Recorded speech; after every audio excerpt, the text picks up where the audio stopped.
على البتاتا.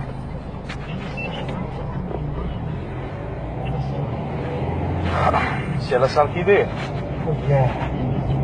ما عنديش مع رمضان انا ما عندي معاه. لا خدمة كون فيكسو في شهر جوج. يرجع بيجي يرجع الصيف ديال الرواج ولكن كيهرس كلشي، كيهرس الرواج كيهرس. والله الصيف العادي زعما قلت لك كيكون فيه الرواج ولكن دابا كيجي في رمضان صافي. ما كذبش عليك واحد. شنو هو؟ رمضان صافي. ما يمكنش 1400 سنة دي باش كان ما بقاش 1000 وراجعين 1400 سنة هادي واحد اللي بغى يصوم يصوم اللي ما بغاش يصوم حتى كل حيد هذاك القانون ديال 222 ديال اللي بغى يفطر ياخذ راحته.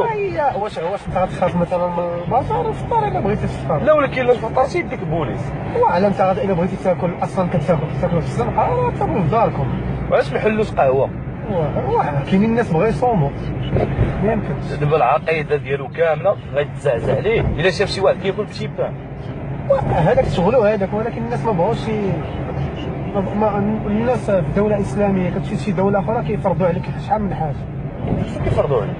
شحال من حاجه كتسمع واحد مسلم كيبدا يشوف لك الشوفه ولكن اللي انا ماشي مسلم اخي هذيك مساله كتعلق بك انت. وكاينين بزاف بحال راه بزاف راه كاينين. واش من حقنا تكون عندنا قهوه ولا لا؟ بصراحه هذا ماشي مواطن عادي. اش غنقول لك ما عرفتش ياك انا علاش كتاكل ما نقولش لك علاش ما غتاكلش. تقدر يكون عندك ظروف اخرى من غير انت ما مسلمش. تقدر تكون مريض. لا كنقول لك انا ما مسلمش مغربي ولكن ما مسلمش. انا ما هذيك المساله كتعلق بك انت. انت بالنسبه لك هاني تشوف القهوه حاله في رمضان دابا دخلت لك الله القهوه حاله في رمضان بالنسبه لك انت ما تقلقش. لا ماشي ردتها لك قلت لك بالعكس اللي بغى ياكل ولكن يدير يتخبى.